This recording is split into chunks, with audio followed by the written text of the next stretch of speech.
மூமினா இல்லை, ஒருத்தன் மூமினா இருந்தா மூசினா இல்லை. புரியுதா இல்லையா?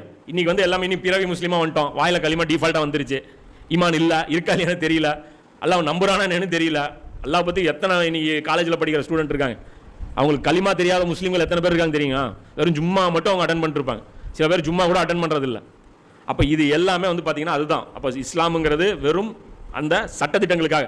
அதனால தான் அந்த அந்த கல்யாணத்தின் போது கூட என்ன பண்ணுறாங்க, மாப்பிள்ளை களிமா சொல்ல சொல்லி கேட்குறாங்களா? எதுக்கு சொல்ல சொல்கிறாங்க? ஐடென்டிஃபை வெரிஃபை பண்ணுறாங்க. ஆதார் கார்டு கொண்டாங்கன்னு சொல்லி நீங்கள் முன்னாடியே வாங்கிக்கிறீங்களா?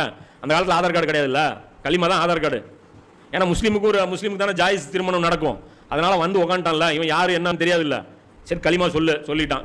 உனக்கு இதுக்கு முன்னாடி நீ சொல்லாமல் இருந்தாலும் இப்போ சொல்லிட்டு இந்த ஷஹாதத்தை வச்சு உனக்கு கல்யாணம் பண்ணி கொடுக்குறேன். புரியுதா இல்லையா?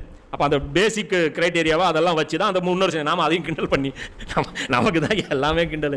கடைசியாக பார்த்தா நம்மளை பார்த்து எல்லாமே கிண்டல் பண்ணிக்கிறாங்க. அது மாதிரி நம்ம அதெல்லாம் அவங்க கரெக்டாக தான் பண்ணியிருந்துருக்குறாங்க.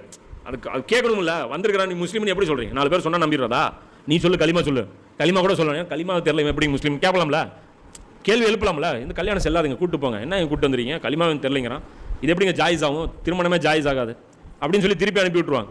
அதில் வந்து இந்த இடத்துல வந்து களிமா சொல்லி தரதா? அதெல்லாம் எங்கே சொல்லியிருக்கணும்? அது நீ சொல்லியிருக்கணும். இங்கே கூப்பிட்டு வந்தால் நானாக செக் பண்ணுவேன். கல்யாணம் கூட்டிகிட்டு வந்தால் நடத்துகிறவன் தான் செக் பண்ணி ஆகணும். வேறு வழியில் இல்லை. யாருக்கு நடத்துகிறானோ அவன் தானே செக் பண்ணி ஆகணும். ஸோ இதெல்லாம் தான் அதுக்கு கிரைட்டேரியா.